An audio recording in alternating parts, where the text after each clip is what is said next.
អូខេសួស្តីបងប្អូនទាំងអស់គ្នាថ្ងៃនេះយើងមកបន្តជំនួបវីដេអូទី4របស់លោកគ្រូទៀតហើយជាវីដេអូនេះគឺដំណោះស្រាយទៅលើ limit បាទនៃអនុគមភូធាបាទហើយនឹងអនុគមសន្តានណាចឹងលោកគ្រូមាន limit control 5នៃ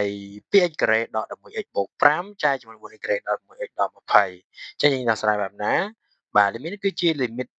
រៀង0 មូលហេតុដោយសារតែយើងដឹងថានៅពេលដែលយើងចំនួនតម្លៃចូល instead of 5 in the functions អញ្ចឹងយើងគ្រាន់តែចំនួនតម្លៃ x លេខ5ចូលទៅក្នុងអនុគមរបស់យើងបាទអញ្ចឹង even all of the x in this function អញ្ចឹងយើងត្រូវតែរាល់ x ទាំងអស់នៅក្នុងអនុគមនេះគឺយើងត្រូវតែ instead of 5ជាជំនួសដោយលេខ5เนาะយើងយកលេខ5ទៅជួយចូលនៅក្នុង x x កន្លែងនេះជំនួសដល់លេខ5ទាំងអស់នៅពេលដែលយើងជំនួសដល់លេខ5ភាគយកទូទាត់ទៅគឺចេញ0ភាគបែនទូទាត់ចេញ0អញ្ចឹងពេលណាដែលភាគយកភាគបែនស្មើ0បាទអញ្ចឹង limit នឹងរៀងមិនកំណត់នេះគូដាក់ណារៀងមិនកំណត់0លើ0អញ្ចឹងលំហាត់នេះគឺមិនដូចពីមុនទេមុនគឺជាលំហាត់ដែល instead of the by number only អញ្ចឹងគាត់នៅចំនួនលេខចូលគឺចប់ដោយសារតែមុនជាងបាទរៀងកំណត់เนาะបាទ set form as number ប៉ុន្តែលំហាត់ limit នេះគឺជាលំហាត់ដែលរៀងមិនកំណត់អញ្ចឹងក្នុងការសារ limit ហាត់ទី2គឺមានរៀងកំណត់ដំបូងគេតែរៀងមិនកំណត់បាទតែពីរហ្នឹងទេក្នុងរៀងមិនកំណត់មានច្រើនទៀតទស្សសាស្ត្រហាត់ទី2គឺតែយើងយកទៅប្រឡងជាទូទៅគឺយើងប្រើ0លើ0គេចេញអាណនដល់អាណនអាណនអាណនលើអាណនเนาะហើយ1សេគុណអាណនអីចឹងទៅហើយ0គុណនឹងអាណនគឺមិនសូវជាចេញទេណាបាទមិនសូវជាមានទេអត់មានទេបាទហើយយើងដល់សាកលវិទ្យាល័យតទៀតអញ្ចឹងយើងមកដោះស្រាយថាតើលំហាត់នេះដោះស្រាយបែបណាកាលណារៀនកំណត់0លើ0ជាសេរីវិញមកហើយយើងបានអីគេទៀតបាទអញ្ចឹងដំណោះស្រាយគឺជាមើលកន្លែងនេះអឺយើងអាចជំនួសវាចោលបានហើយដោយសារតែគ្រូវីដេអូគ្រូគូសវាហើយណាជាលំហាត់ 5អានេះយើងបានx ដក5មកពីណាបាទឥឡូវយើងចាំមើលបន្តិចបាទថាយើងបានវាមកពីណាកន្លែងនេះអឺ x ដក5យើងត្រូវចាំថាកាលណាដែល limit x ទៅរក5អញ្ចឹងទៅរកកត្តាសម្រួលគឺ x ដក5នេះ x ទៅរក5កន្លែងនេះគឺយើងត្រូវតែរកកត្តា x ដក5បើសិនជា x ត្រូវតែរកដក5ត្រូវរកកត្តាសម្រួល x បូក5កន្លែងនេះណាត្រូវចាំកន្លែងហ្នឹងអញ្ចឹងអឺវាមានអីពិបាកទេណាបាទអូខេអញ្ចឹងយើងកាលណា x ទៅរក5ទៅ x ដក5អញ្ចឹងយើងយក x ទៅគុណនឹង 2x ទៅវាចេញបាន 2x ការ៉េយើងមើលតែតួដើមនិងតួចុងឯណាដើមនេះគឺ 2x ការ៉េតួចុងគឺ5អញ្ចឹងយើងត្រូវតែរកអាដើមនឹងឲ្យចុងឲ្យចេញយើងអាច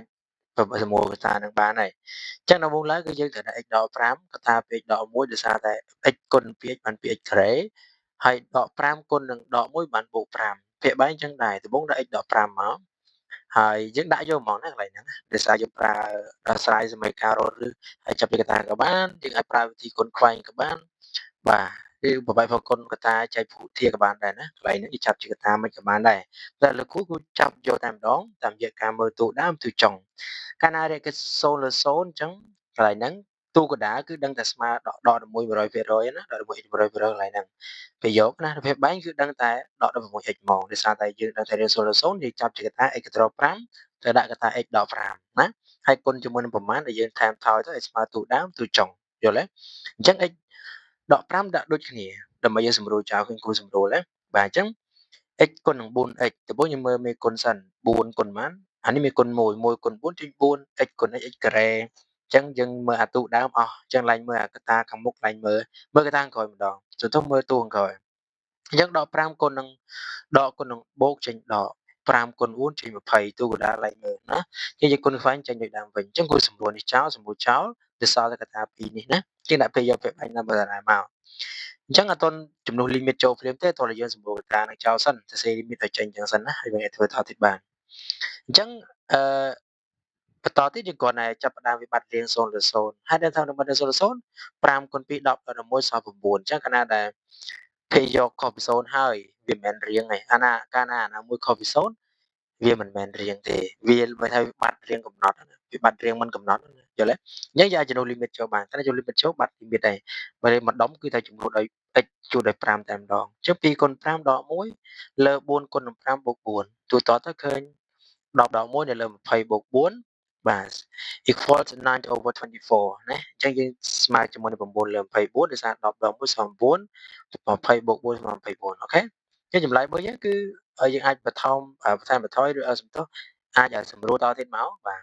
គឺចែករួមគឺប៉ុន្មាន3ណាអញ្ចឹងបើ9ចែក3បាន3 24ចែក3បាន8ណាវាសម្រួលបង្រួមតទៀតបានអត់ការប្រភេទបង្រួមណាយើងសម្រួលភាគគឺអត់បានទៀតទេណាអញ្ចឹងសម្រួលនឹង3អានេះចែកដាច់3ទេអញ្ចឹងអស់ប៉ុណ្ណឹងប្រភេទចែកទុកទៅ24ប៉ុណ្ណឹងគាត់ថាហើយនេះក៏បានតែវាអត់បានពេញលេញណាចាំបានចម្លើយអាចសម្រួលបានគឺសម្រួលទៅOkay, Jung, so we got go to the therefore like this. We have to rewrite the limit on the problem. So equal 3 over 8. Jung, you're gonna say the new concept ប្រធានរបស់យើងឡើងវិញមកហើយយើងដាក់ជាមួយនឹងចម្លើយរបស់យើងនៅខាងក្រោយណាពេល vlog គឺយើងដាក់បែបនេះណាបាទបន្ទុកពេញបាទអូខេភាសាតារាកំណែគឺស្អីបែបហ្នឹងណាអញ្ចឹងបើមានប្រវត្តិមានចម្ងល់ខមមិននៅខាងក្រោមហើយកុំភ្លេចជួយចុច like subscribe វីដេអូ channel YouTube ពីសម្បល់គូមួយដើម្បីទទួលបានវីដេអូថ្មីៗបន្ថែមទៀតបាទអរគុណច្រើនលោកអ្នកទាំងអស់គ្នា